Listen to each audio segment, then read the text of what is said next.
kasi normally tropical country.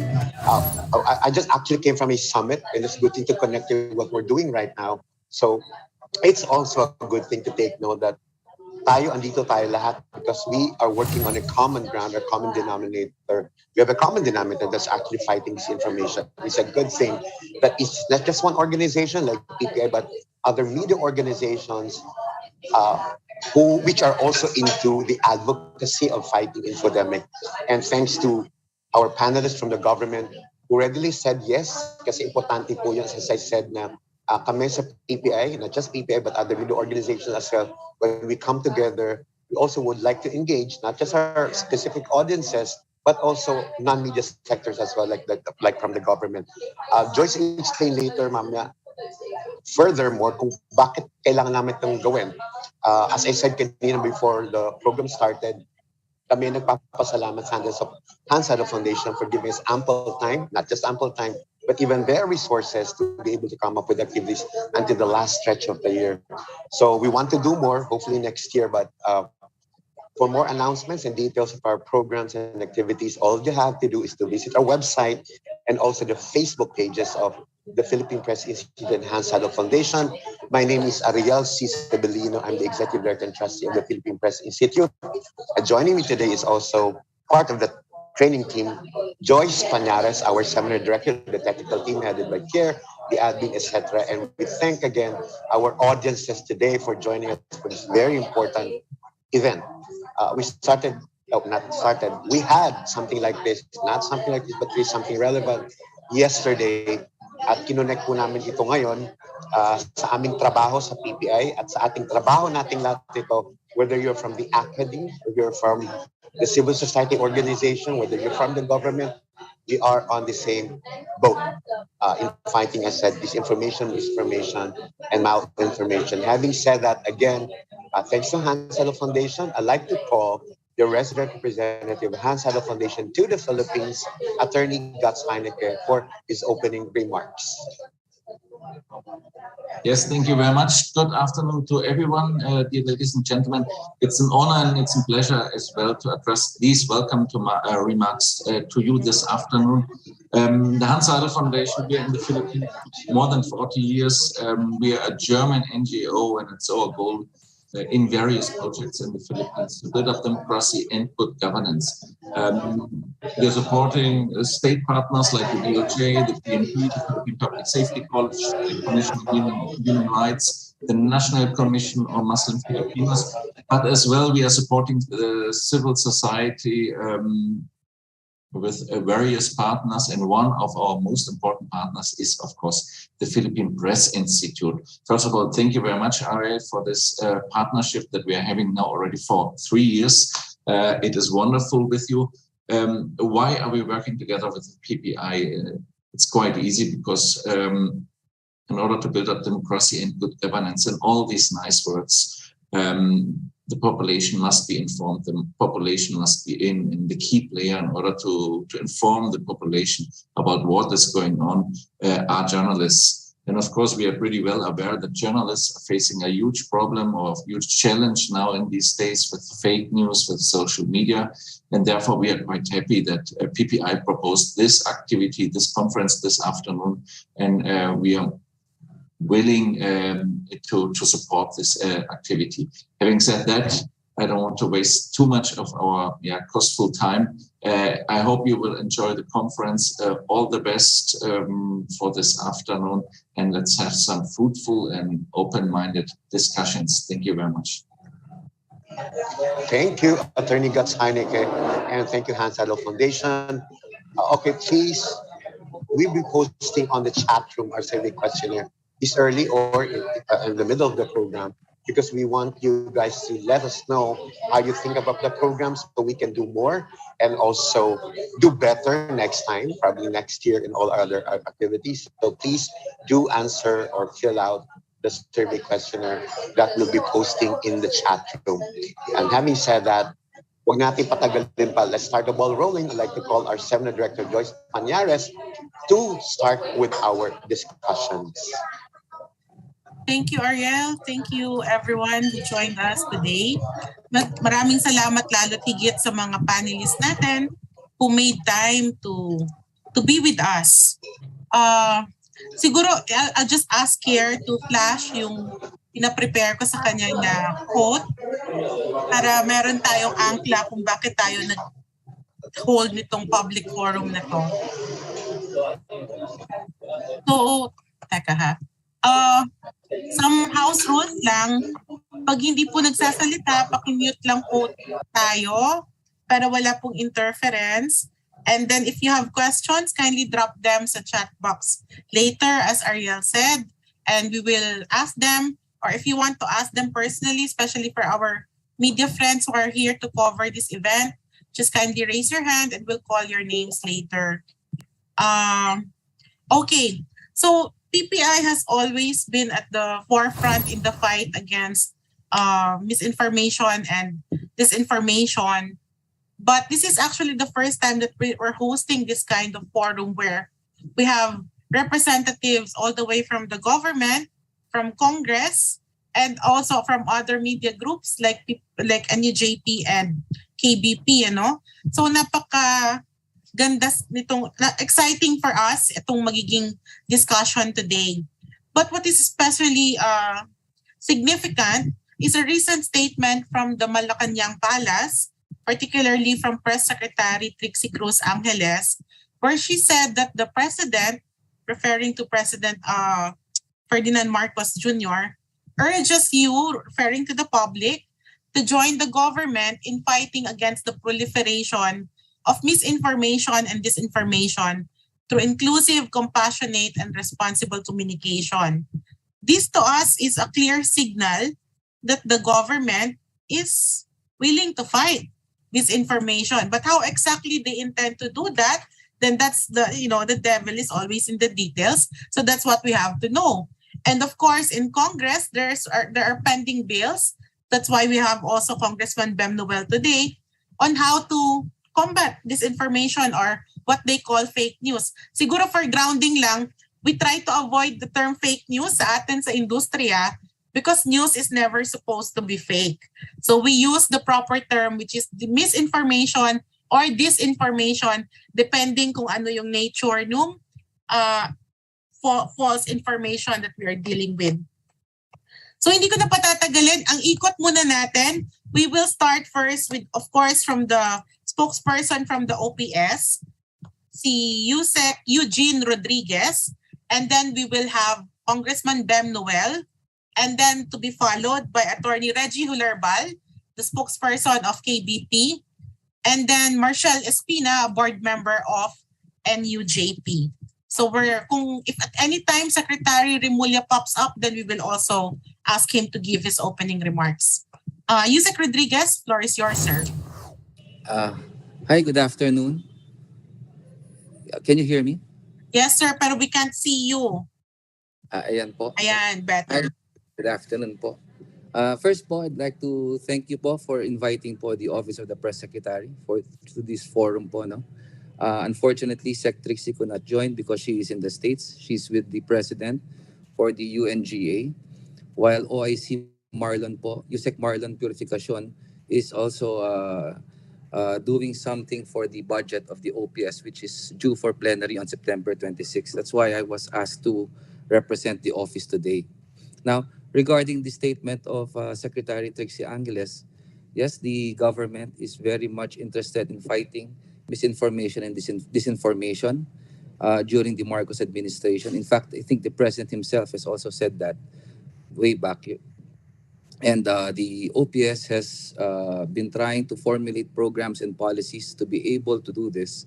One of which is I think the Secretary Trixie has already told the press about this, which is the one messaging policy, which is streamlining the different communication arms of the executive department so that information of projects, plans, and activities can be verified and properly disseminated to the public. Also, there are also some teams being created by the OPS, which will be for the purpose of fact-checking the different reports coming from government so that what the public will be receiving from the government will be correct and true information. Basically that's it. And there are certain other things that the OPS is also planning to do in the future to be able to combat misinformation, disinformation. Thank you, Undersecretary Rodriguez. I'll call next Congressman Bem Noel of Anwaray Party List. Hello, sir. Good afternoon. Maupay nga kulop ha aton nga tanan. Good afternoon po. No, we filed along with Congresswoman J. Lacson Noel of Malabon. We filed House Bill 2971, otherwise known as an act criminalizing the creation and dissemination of fake news, amending for the purpose sections 3 and 4 of Republic Act number 10175, otherwise known as the Cybercrime Prevention Act of 2012. Can you see me? No? Yes, sir. We can see you po. We can see you, sir. Yes, sir. Very bright yung nakikita ninyo dyan. No? It cannot be stressed enough that nowadays people have been repeatedly misinformed about what they consider to be data and facts through the advent of fake news. Not even credible sources like media outlets and broadcast stations were spared of the false information spread out by paid trolls to distort truth and deliberately mislead people to think the opposite of what is actually happening. Professor David of the College of Mass Communication in UP said that communications or media scholars have recently categorized fake news into two types: misinformation and disinformation. Misinformation is false information which is unintentionally disseminated and online platforms in no propaganda, while disinformation is orchestrated for political ends. But both misinformation and disinformation must not go unpunished, especially since it poisons the minds of our citizens. If you remember po, when we passed Bayanihan Act, we had this section that says dapat i-penalize yung nagsispread nitong misinformation, disinformation during the COVID time. Unfortunately, the Supreme Court said na while the intention of the law was correct, there was no definition of fake news and wala rin pong corresponding penalty na nilagay. That's why we filed House Bill 2971 para po lagyan ng teeth ito pong batas. Para po hindi tayo maging unfair sa totoong media na nagbabasa ng news as it is. And I hope you can help us in convincing your representatives in passing the bill. Thank you, Congressman Bem. Next, I will call Attorney Reggie Hularbal, the spokesperson of the Kapisanan ng mga broadcaster ng Pilipinas. Attorney Reggie, good afternoon po. Good afternoon. I just give our initial comments here. Well, we all know that technology has caused the breeding of different platforms, media platforms, especially in cyberspace. And this has allowed a lot of people to be quote-unquote journalists, whether legitimate or not. And this is a growing concern because the access to information in the cyberspace has also created misinformation and disinformation, as we are calling it now. To us in broadcast media, who are legitimate and accountable broadcast organizations, this poses a serious threat because the peddlers of disinformation and misinformation have no accountability. They can do it and not be accountable, whereas we in the legitimate media platforms are accountable because of our existence as real businesses And yet, even the spread of misinformation and disinformation has become a big business of its own. This is dangerous. Uh, there's another reality, in fact, a legal reality, because for as long as disinformation and or misinformation does not cross the bounds of criminal act or intent, they can hide behind the veil of freedom of expression because that is part of the free market of ideas, as we say. So, a question that we have to ask ourselves in legitimate media practice is, do we want government intervention? And if we want government intervention, to what extent? Or what are the, as you stated earlier, what are the details of this government intervention? Let us bear in mind that in the interpretation of laws, things can morph to become monsters and not the solution that they were initially thought to be. So this is a challenge that we are confronted with. These are questions that we have to ask ourselves. Thank you.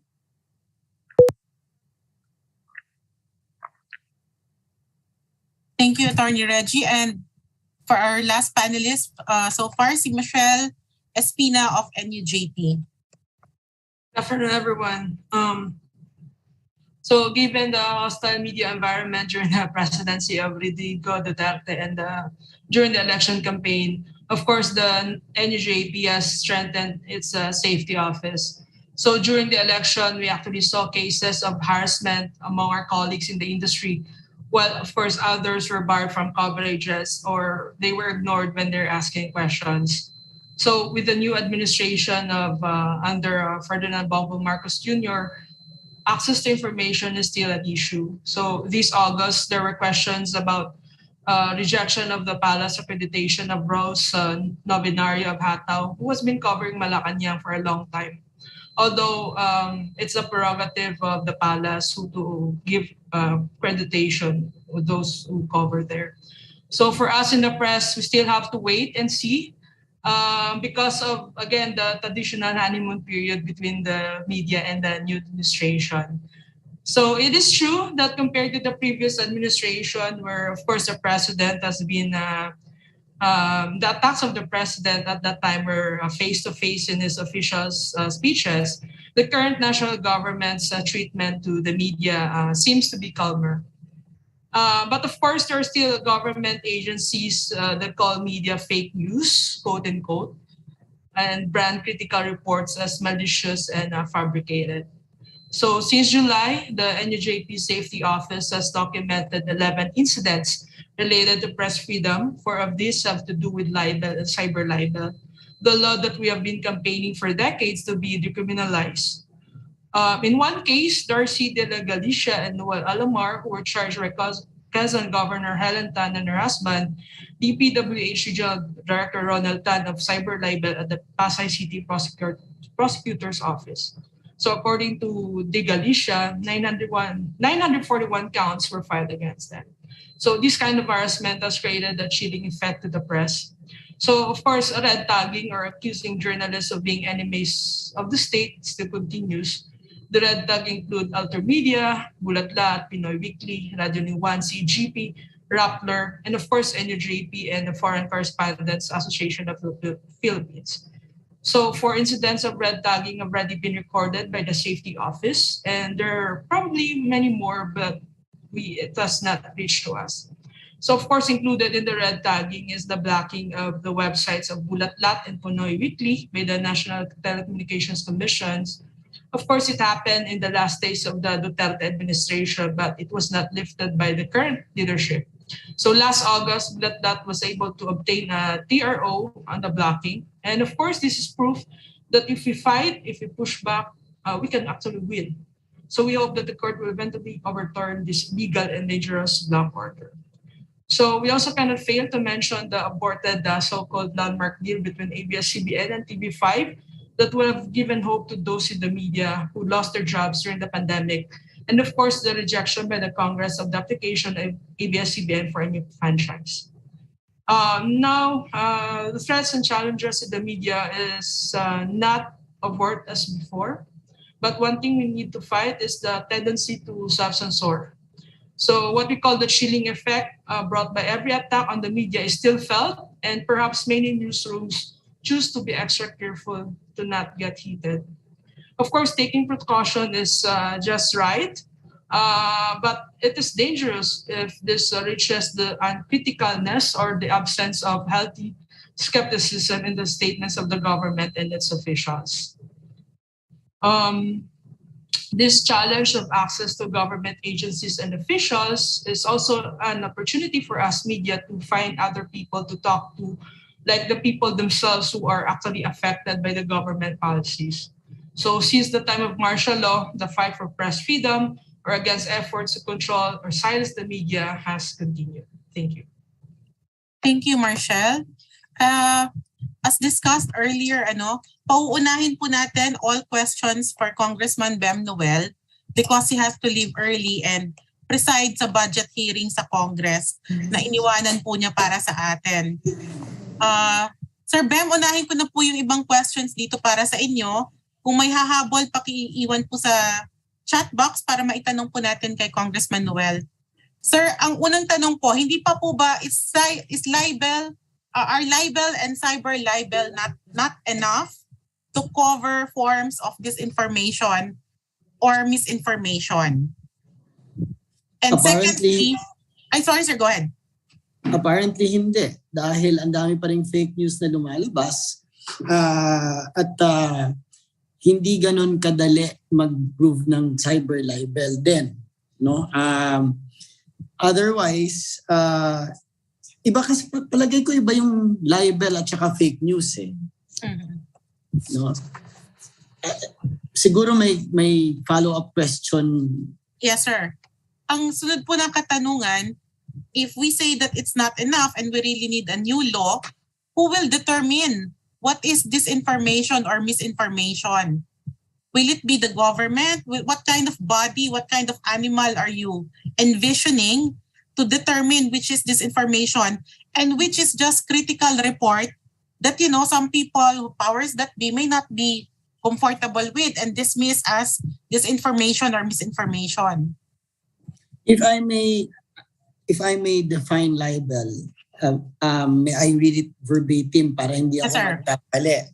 Libel is defined as public and malicious imputation of a crime, or a vice or defect, real or imaginary, or any act, omission, condition, status, or circumstance tending to cause the dishonor. Yung fake news is misinformation and disinformation. No? With regard dun sa sinasabi mo na is this enough? Kasi walang natatakot magkalat ng fake news. In fact, maganda nga that we passed already on third reading the SIM card Registration Act. Para lahat ng kukuha ng SIM card will have to register their name at saka yung kanilang real address. That way, yung mga gumagamit lang ng mga cellphone at saka yung inaano din namin yung DICT para dun sa mga apps, no? Na sana masabihan tong mga like yung Facebook, what do you call this, yung mga social media platforms na hindi bawal mag-register ng mga fake names, no, para may iwasan to. That's why we filed this bill para lahat-lahat actually hindi lang po kami ang nag-file nito. Yeah. May 3 pa pong nag-file nito. In fact, nauna sa amin, no. Nagkataon lang ho na walang ginagawa, yung walang news at nung araw na yon yung Congress, kaya kumalat po na yung Marites bill na sa amin, no. Sir, balikan ko lang yung question kanina. Based on your bill, who will serve as judge, juror, and executor of this one? Who will say this is disinformation? Sino po ang magde-determine? Di yung mga korte, kasi Fina-file na. This is an amendment, no, to the Cybercrime Prevention Act ng 2012. Kasi nga, hindi defined doon yung fake news. Mhm. At wala namang corresponding penalty. So, kung sino bibigay ng penalty nito, courts lang naman ang pwedeng makapenalize. So, do you see, sir, na a need for a special court?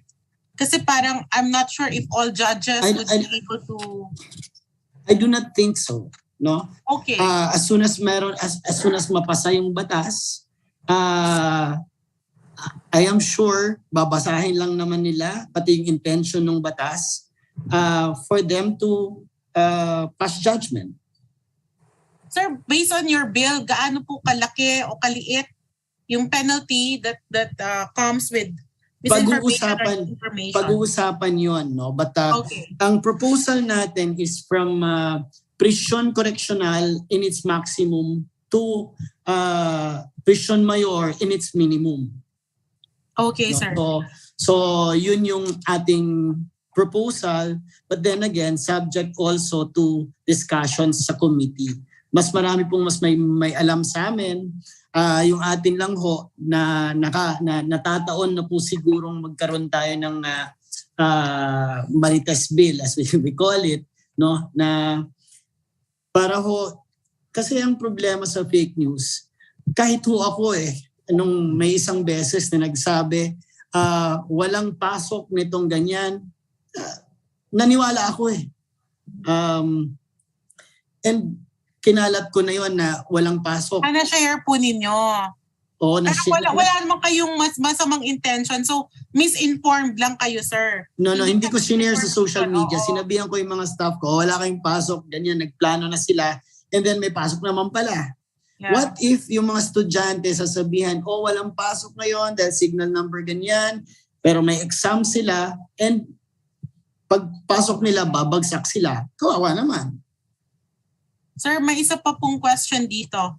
What do we do if the government or state actors are the ones who peddle disinformation or misinformation? Mas mataas po ba dapat mas mataas yung penalty kasi may expectation, di ba, na yung code of conduct nila as public officials. That's a very good suggestion, no, that we can use, no. Pero no one is above the law, kahit sino ka pa naman, no. The more, very aggravating pa na government official ka, alam mo dapat yung batas kaysa sa iba, and yet ikaw pa yung naglalako ng fake news. Okay. If there are any other questions for Congressman Bem, sorry we have to let him leave a bit Actually, early. I'm not presiding. I'm the one closing for them. I belong to the minority group. Oo nga po. So siya ang magko-close kasi kung wala na pong ano palang mangyayari, sir? Sorry, just take us through the process na lang siguro. Will you be consolidating the bills sa House? Yes, as we do, no, sa lahat ng bills. First, we will hear it, no. It has not been scheduled yet kasi nga overtaken by yung budget as we are deliberating it now in the floor. Then tapos magbe-break, and then when we come back November, I am pretty sure na it will be heard in the committee level, and if it passes, then it goes to the floor. No? We'll be discussing and we will be inviting mga resource persons and departments who are relevant, no, like DICT, Department of Justice, and BI, even maybe a resource person from the judiciary para to suggest kung as to the penalties na dapat ilagay dito. Sorry. Merong comment si Ares that I cannot open. Can you send it sa chat box, please? Sorry. Or Ares, you want to comment na lang verbally? I'll call you. Ares Gutierrez, please. Yeah. Good afternoon. Yung maganda talaga yung suggestion na mataas dapat yung penalty sa lalo na sa government. Kasi supposed to be yung government information officers, they're supposed to be trafficking accurate information kasi official information yan eh. Kaso ang naging problema, nabanggit nga kanina, especially dun sa past administration, the disinformation came from the top and amplified by senior people who are even ineligible to occupy career positions. Yun nga eh.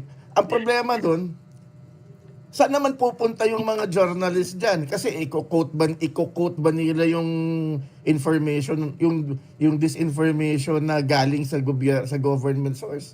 Paano yun? Pero meron tayong naging discussion before, Joy, sa isang forum na ang role ngayon ng mga journalist, pagka yung disinformation comes from an official source, i-challenge yung information, i-contextualize yung istorya. Ang problema kasi ngayon, sa totoo lang, sa ground level ng mga reporters, wala nang context. Kinaka-copy-paste na lang, kadalasan kinaka-copy-paste na lang yung mga storya. And ang laking problema niyan sa mga newsroom. Ang hirap magdisiplina ng reporter. Alam mo yan, Ma'am Joyce. Oo, Ares, tama ka doon. Saka, Kong Bem, gusto ko lang i-point out, the Pointer Institute has done a study. And kaya ko tinatanong kung do we need a legislation? Because of all the countries in the world, there is only one country that has an existing legislation specific to this information. That is China. And we know how sometimes very repressive din kasi doon ang crackdown nila. Other countries could not come to an agreement kung sino ang magde-determine, paano gagawin yung proseso. At the very least, ang ginagawa ng iba, they create a task force. They start there. Pero sa legislation, parang isa pa lang, sir. China pa lang po yata based dun sa Pointer report. Kaya nga, maybe we should try legislating para yung mga sinasabi ninyo, yung mga experiences in the past, maybe we can avoid that kung may legislation na penalized. Kasi pwedeng nangyayari yun dahil wala namang penalty eh. It's not a crime.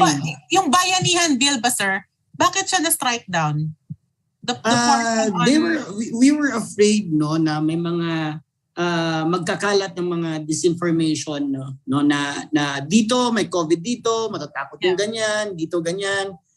That's why nilagay yan doon. Unfortunately nga, sabi nga ng Supreme Court, while the intention of the bill is of the section is well and good, unfortunately wala naman tayong penalty to with it, hindi siya crime, hindi siya defined at hindi siya penalized. So sabi nila, unless merong ma-amend itong Cybercrime Prevention Act, and malagay yung definition ng fake news as a crime, and merong corresponding penalty, that's the only time that they can say na ito or doon na tayo hindi, ano ba yung gravity nung ganito, nung ganyan. But sa ngayon, kahit 1 to 10 ang mangyayari, wala pa rin. Kahit 10 na, wala pa rin namang penalty, hindi pa rin naman siya crime. So, unless nating ipasa ito, we will never know. Sir, last na lang po and then we'll let you go. I know you need to go back to the plenary na po. Meron ditong question from Mr. Egypt de Rosario. Sabi niya, let's say all FB users use their real names from the Philippines, especially with the SIM card registration and other provisions of that measure as well. Paano daw, sir, kung ang source of this information is a troll account from abroad? May nakikita ba kayo how to run after those troll accounts that are not based here? Or do we run after Facebook? Ganun po ba yun? That's why po, pag nag-committee hearing na, we will make sure that we invite all relevant na mga resource persons na nakakaalam sa atin. Yung atin lang naman, alam natin na mali ito. No? Hindi ibig sabihin, alam ko lahat ng pwedeng dapat ilagay dito. Iimbitahin natin sila to help us craft the bill na yung intention nito pati ma-serve. Okay, maraming salamat Kong Noel, and at the very least this will spur discussion sa Congress, 'di ba, on how to combat fake news. We should all be together in this fight kasi talagang pervasive lalo na nitong pandemic, infodemic nga yung tawag namin dito, sir. Yeah. Parang another form of pandemic yung nangyari sa atin. And it's not just specific to the Philippines, it's across worldwide. It's really a phenomenon worldwide. Tsaka Joy, siguro in due time, magkakaroon sila ng consultations with media organizations like us, with the public, with other sectors, diba? So yeah, we're hoping that we'll also be invited to that consultation meetings, diba? Sir. We'd be more than happy to share our thoughts as well. Maraming salamat, Kong Bem, for sharing your time with us today po. Damo nga salamat, Joyce, and to the PPI. Thank you for the invite. More power po sa inyo. And yes, I will make sure that meron pong representative na maimbita po sa pag-hear po nung bill natin pagdating ng panahon. Maraming salamat po. Mupay ako doon. Salamat, sir. Ingat po kayo, ingat lagi. Salamat po. Now we'll call our three other panelists, si Yusek Eugene Rodriguez from the Office of the Press Secretary, KBP spokesperson Attorney Reggie Hularbal, and NUJP board member Marshall Espina. Kung sino po ang unang gustong sumagot, or we'll just throw the questions. Siguro I'll start with the same question as the first one we asked kay Congressman Bem Noel. Paano kung government or state actors ang nagpe-peddle ng disinformation or misinformation? Maybe we'll hear first from OPS. Attorney Rodriguez, sir. Yes, hello. Yes po. Sorry.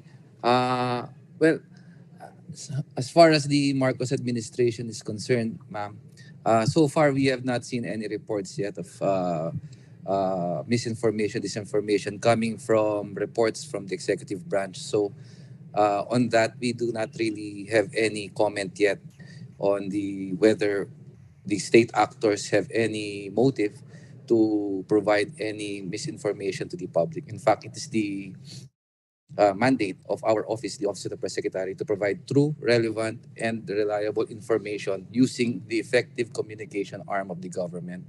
So rest assured that the OPS will endeavor to do its best to provide what is mandated by the Executive Order number 2 provided by the President. But Yusek, I remember, although this is not really maybe not black and white disinformation, misinformation, there was one state actor who commented on the Ateneo shooting that was a government agency under OPS. Parang sinuheto rin ni Secretary Trixie yun Mga ganong instances of, I think nag-tweet siya na Dilawan at Pinklawan daw yung nagbarilan. Yes. I think that person has already been properly disciplined, ma'am. That is not a representative of the Office of the Press Secretary. That is not representative of the actions of the OPS, ma'am. And he has been properly disciplined for that. Attorney Reggie Hularbal, sir. Sir, pagdating po sa KBP, mas nakaka-receive po ba kayo ng complaints na itong stasyon na to nag-commit ng disinformation or misinformation? Kasi parang I imagine sa print ang daling masabi na may black and white na naka-imprenta or sa website. Pero pag sa broadcast, unless you catch the actual broadcast, parang ang hirap sabihin na eto nagkamali or mas madaling i-correct pag sa broadcast. Paano po yung dynamic sa KBP, sir? Ay, sir, sorry, naka-mute ko po. Kung may misinformation or disinformation that is broadcasted, may process for a complaint can be filed and it will be heard. Now, madali lang bang, like print na madali lang bang kumuha ng kopya? Actually, practically all news organizations in the broadcast have their own streaming. Yeah. So napakadaling i-retrace and get a copy of the actual broadcast. So technology has provided the solution for that. But we have an internal mechanism to discipline our members. Mas hindi naman gaano karami ang complaint. The complaints are more on libelous statements. Ganon. So sa amin naman, kung libelous yung statement tapos nag-file na sa korte, we give way to the court to determine the guilt. So may proseso kami. But are you comfortable with having a legislated anti-disinformation, anti-misinformation bill? Kon kami dyan sa, well, I personally muna, no? And this is the advocacy I'm promoting in KBP, that we should be careful about government intervention or legislation. Disinformation or misinformation, sa akin, provided that it's not constituting a criminal offense, is something we have to learn to live with. And proper information and access to tools to determine misinformation or disinformation, it can provide the solution. For example, sa atin lang mga nasa media, legitimate media, if we see disinformation or misinformation, we call it out. That is our obligation. Pero medyo I have some hesitancy regarding disinformation. Alam mo, I always give us an example. People said that the world was round. And they were called out to be spreading fake news. This was way back during the Pythagoras, who said that the world was round. And he was said to be spreading fake news. And it turned out he was right. So how can we judge fake news in the context of what it can be or disinformation? Kailangan it may be disinformation or misinformation as we perceive it, but it's not necessarily so. Paano naman kung kontra sa traditional na pag-iisip yung ina-advocate mo? It's not a criminal act, but it's an idea. Are we going to be penalized for disinformation or misinformation? So depende sa reality yan eh. So yun ang hesitancy ko sa legislation. Who is going to say that it is misinformation or disinformation? Ako wala akong issue pag criminal offense, fake libel, etc. Wala akong issue dun. But will propaganda be considered disinformation? How can you advocate now your different ideas if you will be branded as giving disinformation or misinformation? So yun ang mga pag-iisipan sana natin. Marshall, anong posisyon ng NUJP? Actually, Chair also has said this in the previous forum. We see the proposed measure as problematic. I know the two representatives have the good intention in passing the bill. And it's actually very true that disinformation and misinformation are really a threat to democracy and any discourse. But of course, in the previous experience, we have seen how legislation was used against quote-unquote fake news to suppress criticism, especially media reports critical stories. And it's not only in the Philippines, but of course, it's a trend already in the Southeast Asia. That's why NUJP continue to talk with our counterparts in other countries for campaigns against draconian measures. So Yun, the question of who will, if those top leaders of the land will commit the disinformation. So yung again, the credibility, the media's credibility is undermined here. Kasi if the proposed measure will be passed, again, this is the question that we've been answering in the past few minutes. So I don't know. It's again, it's some sort of parang mahirap. Hindi comfortable yung media with the legislated anti-misinformation. Balikan ko si Yusek Eugene. Sir, may binabanggit kayo kanina na parang one messaging ng OPS. Can you walk us through that program? Yes, ma'am. I think si Sec Trix has already discussed this in some of her interviews. Yung pong one messaging po, it's a nagko-coordinate po yung different po na departments po under the executive branch so that the reports coming from each of the departments will be properly streamlined, ma'am. At para po pag disseminate na po yun sa tao po, sa publiko, mas magiging verifiable po siya at reliable po yung mga plans, projects, and activities na gusto po ipabigay alam ng mga different na departments po ng gobyerno. Yun naman po basically yung one messaging policy po para po aligned naman po lahat yung mga messaging. And this, ang magiging resulta po nun is mas magiging hindi siya prone through ng misinformation, disinformation, because the information itself is verified po. It goes through the process po. Well, that's very important. Theoretically, if it works, that's very Yes, good. ma'am. Yes, ma'am. Because it means yung kaliwang kamay nag-usap sa kanang kamay.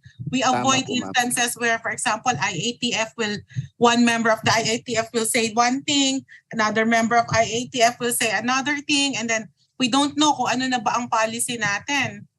Yes, ma'am. I think that is the yun po yung gusto pong gawin po talaga ng polisiya po na yan. Para isa lang po yung nagkukumpas po sa lahat po, yung Pangulo po, yung po mangyayari po. Wala pong lalabas na, hindi po wala lalabas. Lahat po ng lalabas, na-verify na po yun at na-vet po ng maayos po. But sir, yung in so far as fighting disinformation is concerned, kasi because you acknowledge, diba, si President Marcos mismo ang nagsabi na he's keen to combat disinformation. Pabor po ba ang Malacanang sa isang legislated anti-disinformation or anti-misinformation bill? Wala pa po akong knowledge po regarding po sa intentions po ng Pangulo po regarding sa legislation. What I think he said before was that fact-checking is a viable solution. But legislation po, wala pa po akong naririnig po na ganun. Actually, I distinctly remember that when he said fact-checking is a viable solution because hindi naman kaila sa atin nung campaign, madaming accusations against the president, then campaigning for president, that there was historical distortionism because of the narratives nung kampo nila. Sa ngayon po ba, anong tingin ng OPS doon? Historical revisionism, wala naman po akong maalala po na tungkol po doon. Well, that's my own personal point of view po. Because not revisionism, sir. Kasi we were corrected the last time by Ambet Ocampo, no less. Sabi niya, wala daw problema ang historical revisionism. Because revision is you correct history if you have data that shows this has to be corrected. Ang problema daw, historical distortion. Tama ang history but you twist it to fit a certain narrative. Yes, well, definitely po, the OPS po is not going to allow naman po yung ganong klase na historical distortionism. What we are just to do is, and perform is to provide the public with the information that comes from the government po. That's the only mandate that we have. As for the history or whatever, that's not actually the more of the OPS. That's a different branch of government that has to provide the proper answers for that, ma'am. Sir, i-raise ko lang tong issue na to and then maybe Attorney Hularbal and Marshall can also comment. I remember there was this story maybe late last month or early this month. It has something to do with an appointment paper that turned out to be fake. Okay, mali yung appointment paper. Or at least that's what they say. There is no such appointment paper. But members of the media carried the story. Nilabas yung story that there was an appointment sa immigration to. Eventually, they appointed the real immigration head. But there were stories that came across that were ran, and then saying that so and so was appointed to immigration. And then of course Trixie was livid because she said there is no such paper, saan nanggaling yan. Yes, ma'am. I think you're referring to Espejo, I think. Yeah, that's the Espejo case. Ang concern is two things. One, fake news ba yon? Or do we consider that na disinformation? Nagkamali ba yung media? Were they fed false information? Kaya lang, ang naging instant response is for CIDG to invite all the media who wrote the story. So parang may konting chilling effect din na pag nagkamali ka sa story mo, imbitado ka kaagad sa CIDG din. Ano pong take niyo doon, sir? Well, I think nagbigay naman po ng statement po si Secretary Trixie regarding that during the press briefing she had regarding the incident about this spurious na document, which she even said that it did not come, that the document is not existent in the records of Malacanang. And we will stick with that, ma'am. That is the official statement of the OPS on that, ma'am. Attorney Hularbal, anong tingin niyo doon? Paano kung media ang nagkamali? As what happened doon sa Espejo case? Maybe they were fed wrong information, pero they ran it in good conscience, thinking that it is correct because there was a paper that came out, an appointment paper. Joyce, mag-react muna ako sa mga previous statements. Ay, of course, sir. Of course. Sa akin, yung government personalities or people in government, isang tignan nila is the code of conduct for public officials. Kasi ang nangyayari, nahihiwala yung private persona ng tao at saka yung public persona or public official persona. And they will say that these are my opinions as a private person. And the problem is everybody has the ability to broadcast. Mag-Facebook live ka, mag-post ka, etc. Pwede mong itago na personal opinion ko ito or whatever. I think the conduct of public officials, the code of conduct of public officials should be revisited to make it more stringent in the use of social media or any other platform. And consider their acts even as private persons accountable as public officials. Tignan dapat yun. Ngayon, in the case of media being the instrument of spreading misinformation or disinformation, sa akin kasi kung maraming media outlet naglabas niyan, may pinanggalingan yan. Exactly, sir. May pinanggalingan. It's not necessarily misinformation or disinformation. At the time, it was known. Pero pwedeng ma-withdraw yun. And so, disinformation na kasi subsequent act did not bear the reality. Ang sa akin naman, dapat naman sa atin sa media, problema, Joyce, I think everybody here in media knows yung common term natin, nasunog. Yes, diba? Nasunog yung storya. Nasunog yung reporter. Gustong mag-scope inunahan, hindi pa official or validated. I think we should also look at ourselves in that case. No, pwedeng sa desire natin makascoop hindi na natin free source validation or the ethics of journalism. Tapos, may I react to something that was stated earlier by Marcel, yes, yung threat to democracy, yung fake news or disinformation can be a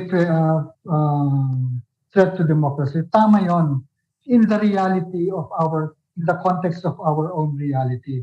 Pero pag nasa authoritarian government ka, anything that is democratic is a threat to pure authoritarian Authoritarian state. So, regimes, of course. yeah, yung yun ang gusto kong stress na yung disinformation or misinformation is in the context of its reality.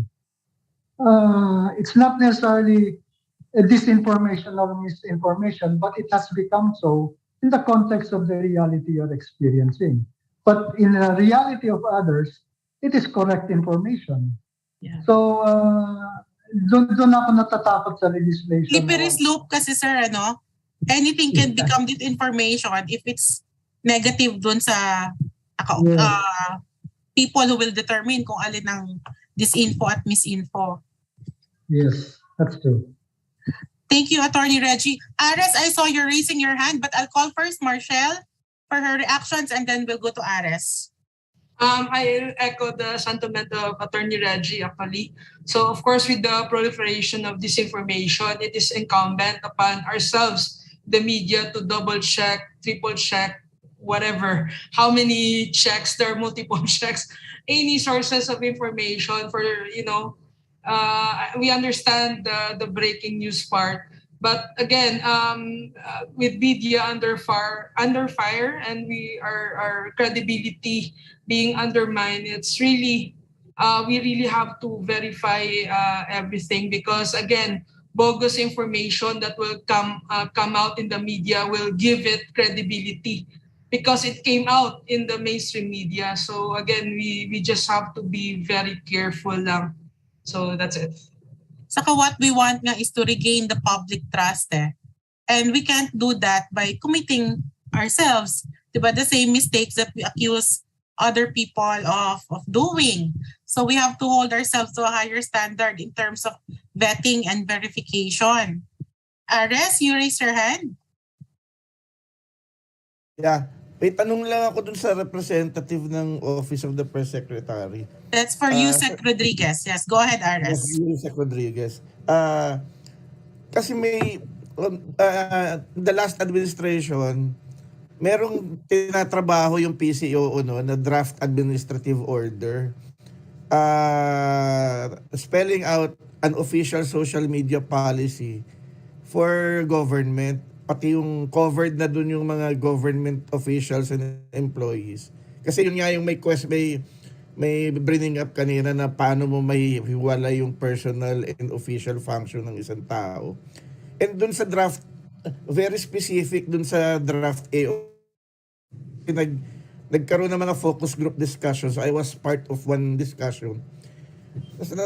Bigla na lang nawala sa ere yung kung ano na nangyari dun sa draft AO. So, is OPS pursuing the same track na magkaroon ng social media policy across all government agencies?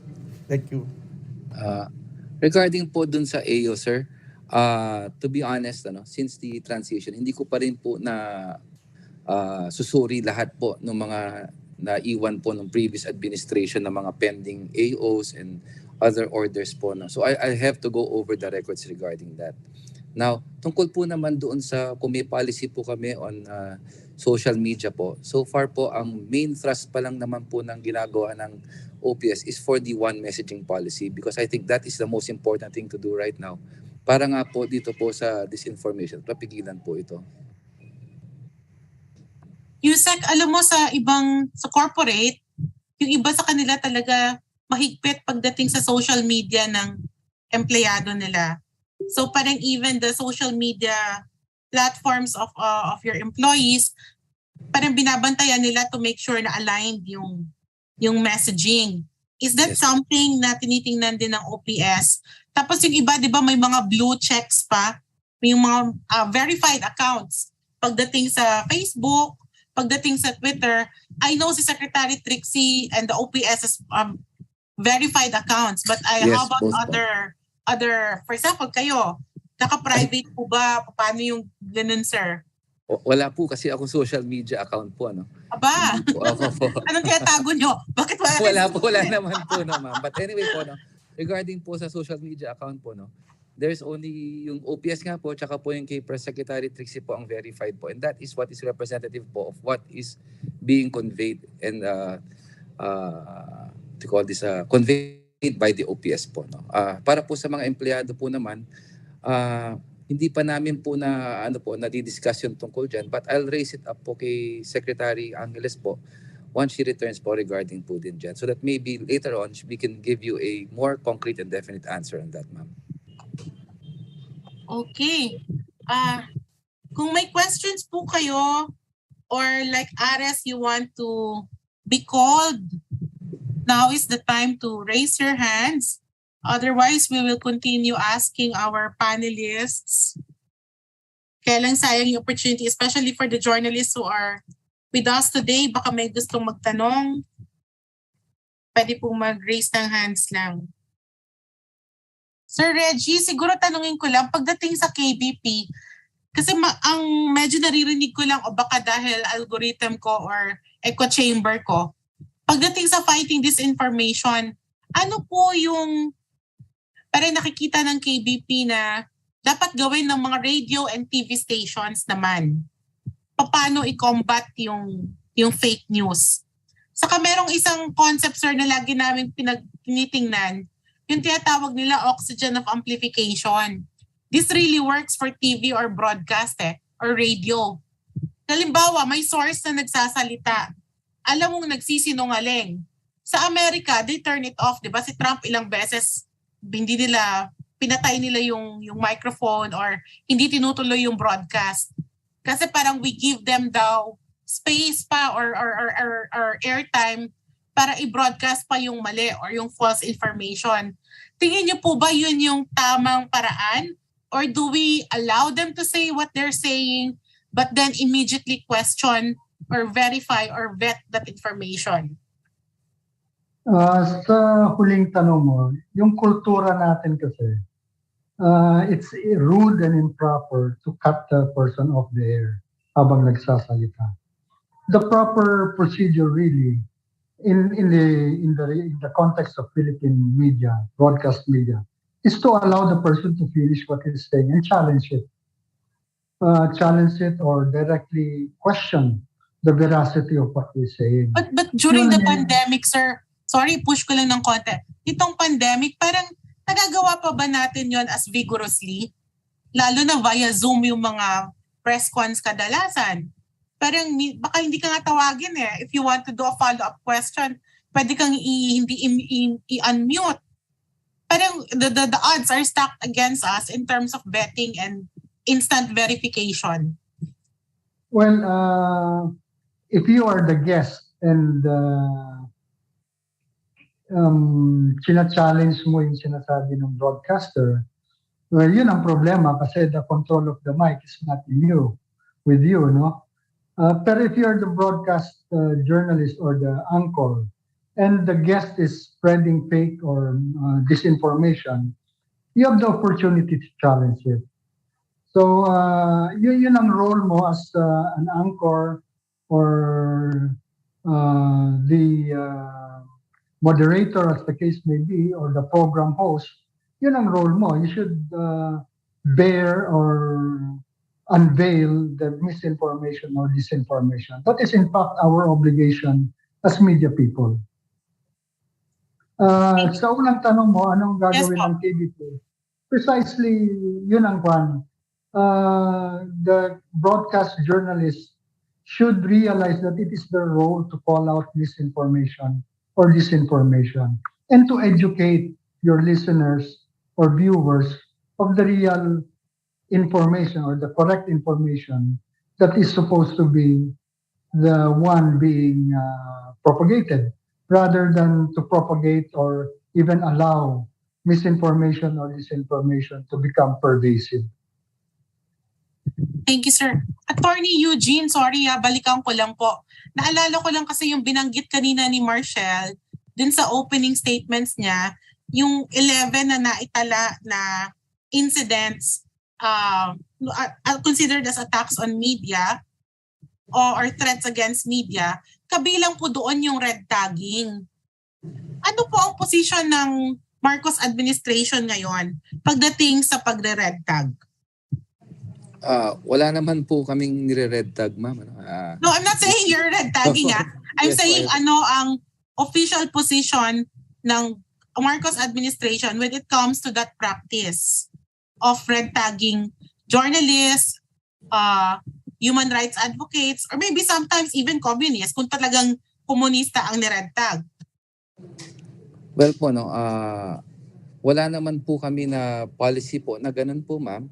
It is not the policy of the Marcos administration to do that po, ma'am. What is the policy of the administration is to fight po, syempre, what is the communism po, whatever po yung ginagawa pong destabilization po sa gobyerno. But to red tag them, I don't think that is the solution of the administration po, ma'am. Thank you, sir. That's very good to hear. Joyce, Yes, sir. Go ahead. yung red tagging pwede akong mag-react. Oo Kasi naman, sir.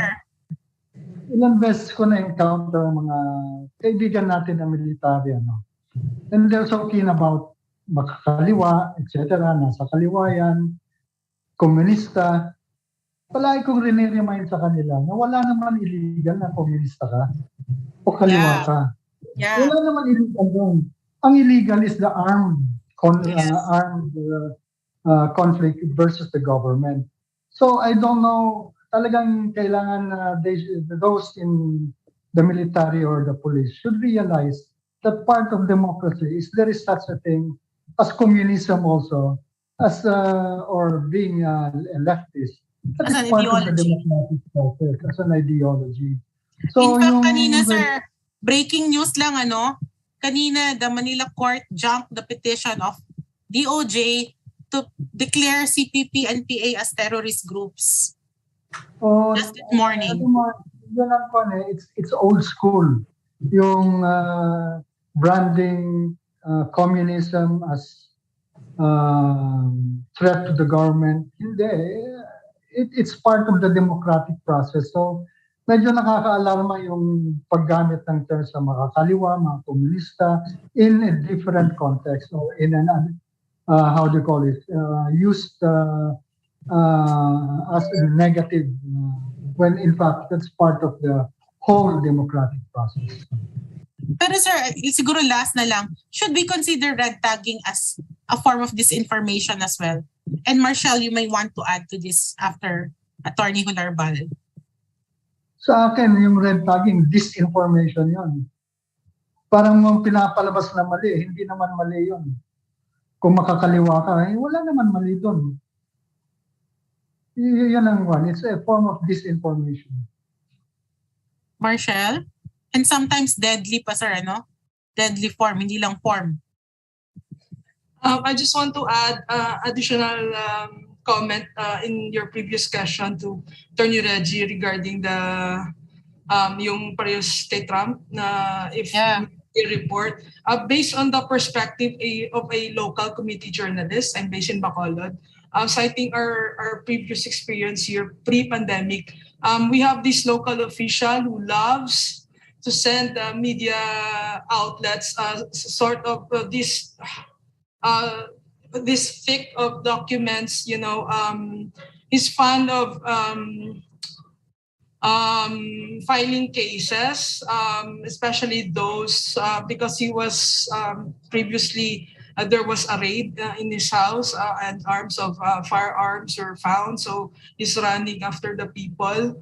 And then there's a lot of going on, and as media we know na the information that is being sent to us is really bull, or so I remember when I was still running my own newsroom, and our competition, yung editor, we talked and we decided that we will not cater anymore this source na if he sends out press release or documents as to newspapers, daily newspapers, we will not cater them. So for a time, probably more than a year, yung itong official na ito, it didn't really came out sa any of us, any of the two local publications. Although there are reports na lumalabas rin sa radio.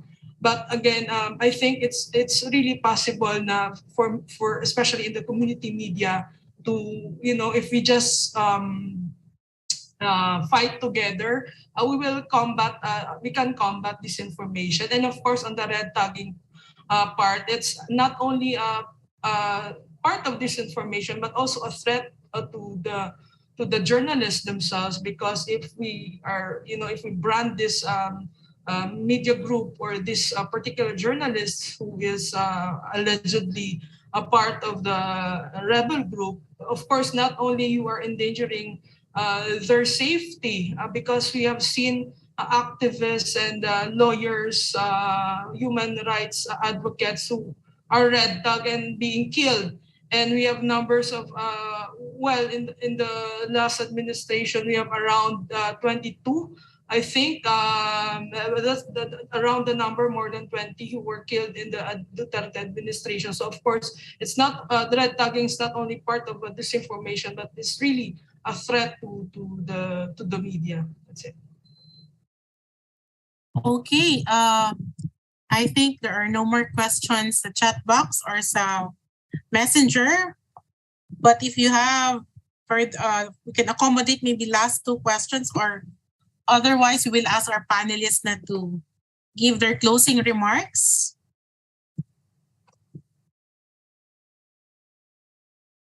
Sige, may nagtatype pa sa messenger. Sorry, real time na paghihintay. Wala na raw. Okay.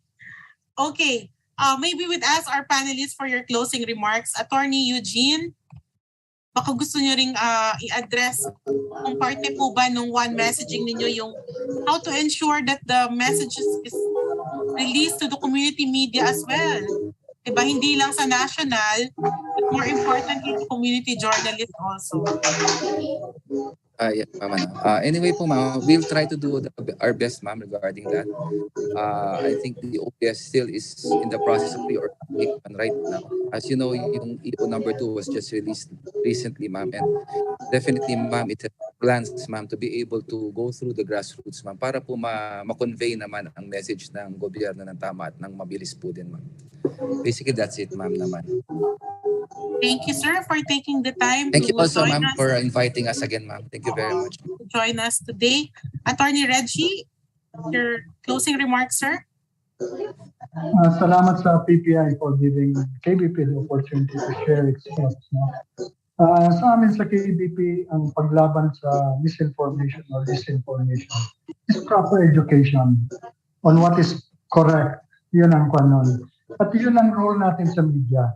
Dapat palakasin natin ang capability natin to distribute proper information, correct news, and to challenge and to question any disinformation or misinformation. Sa pagpapabatas naman sa pag-correct ng disinformation or misinformation, sa amin dapat mag-ingat tayo. Dahil pwedeng iba ang pupuntahan nun. Kailangan may corrective measures, there's no doubt about that. But we should be careful in accepting what these corrective measures are and adopting them. Self-regulation is still best in terms of correcting practices in media. So sa amin sa KBP, yan ang pinapropagate namin. Yung self-regulation, we should know how to correct ourselves, how to practice our profession correctly and properly, and let's observe our journalistic ethics. Maraming salamat. Thank you, Attorney Reggie.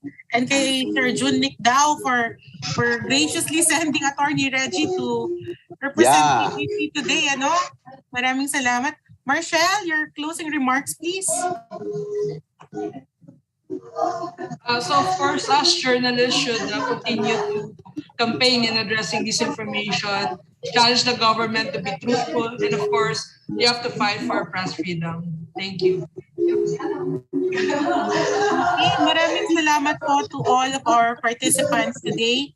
And as always, PPI has really been trying to not just fight back, push back, but also do media information literacy sessions. Talagang that's really an advocacy of PPI na ambisyoso kami ni Ariel yung MIL and fighting disinformation namin. Nasa level pa lang ng pang-college yung module. but we really want to bring it down to high school, elementary. Kasi sa Malaysia, Sir Attorney Reggie, they teach fighting disinformation for 6 years olds using a game. Para habang bata pa lang, matuto na sila how to vet, how to verify alin ang totoo at hindi. So malay natin, next year, baka kayanin. Yeah, ilagay natin sa pipeline. Salamat, Joyce, for mentioning that kasi that's what was also shared by the Malaysian delegates here in Singapore. And I was also telling them na parang even without knowing it, ako wala akong idea na except that you shared na meron silang ganun.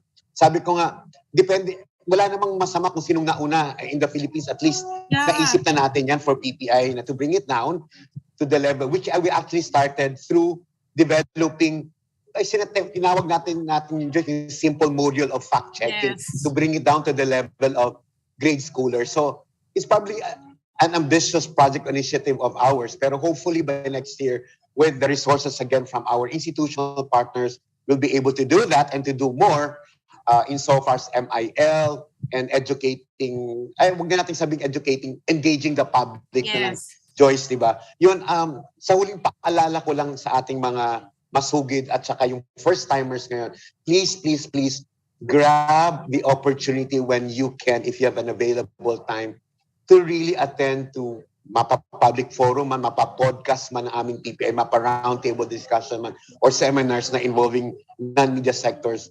Kasi siguro ito na yung tamang panahon, Joyce, na talagang mag-engage or sila mismo, kasi we've been reaching out for the longest time, but ito more aggressively, we're reaching out via more programs from PPI. And not just from PPI, but from other media organizations as well, like KBP, CMFR, NUJP, PCIJ, sa lahat ng mga nag-effort na to fight infodemic. We're all one in this. And thanks to our panelists, Joyce, and thank you for your effort in bringing here sa forum natin, which you said we've never done before, but hopefully this should be the start. And I would always think about what Ares said dati na he actually commended PPI for taking the effort to involve. Kasi ang hirap nun, Joyce, pag tayo lang nag-uusap amongst ourselves. And that's what we're trying to avoid, to expand communities, Joyce, and also not just communities, but in so doing, we'll also expand our mandate. And having said that, Joyce, I'd like to thank you and the panelists and our participants both in the meeting room, in the Zoom room, at saka yung sa iba. And please stay tuned. Watch out for more programs of the PPI until the last stretch of this year. Thanks so much, everyone, for joining us. Thank so much, Hans Seidel Foundation. And please do fill up the survey questionnaire because you want to do better. You want to do more because we want to listen to you. Para alam natin, Joyce, alam ni Joyce kung ano pa mga programa kailangan namin gawin sa PPI. Joyce, back to you. Ayan, thank you, Ariel, all the way from Singapore. At this point, yes, we will remind our participants, please fill up the survey form. Dapat tinawag pala natin si Carol kasi siya yung mag-remind. Carol! Remind natin ng ating Carol from HSF is also with us. Maraming salamat for joining us, Carol. Naka-mute pa eh. Oo. Yeah. Thank you to all of our participants. Thank you to Yusek Rodriguez. Thank you to Marshall Espina. Thank you to Attorney Reggie Larbal. Salamat kay Congressman Ben Noel who had to leave earlier. Salamat sa HSF, kay Attorney Guts Heineke, kay Caroline Lee, and to all of our participants, yung mga suki po natin sa PPI, kay Ares lalo na, very active. Maraming salamat po. And yes, ang laban po sa disinformation, hindi lang po para sa media, para po sa ating lahat yan. At nakita naman natin, pati congressman, nabibiktima. So talagang kailangan po na mas ibayo pa siguro at inclusive na pag-pushback sa disinformation at misinformation. Okay, I think on that note, we end our public forum today. This is Joyce Pañares, Seminar Director of the Philippine Press Institute. Thank you so much, everyone, and see you again in our next month's roundtable and next month's Community Press Awards. Yeah. And by the way, next week, our podcast, Joyce. Podcast pa natin. We have a podcast. Yeah. Yes. Yeah. Yeah. With Christian Esguerra, yeah. Thank you, Yay. everyone. Thank you, Ariel. Thank Salamat, you. Kiki.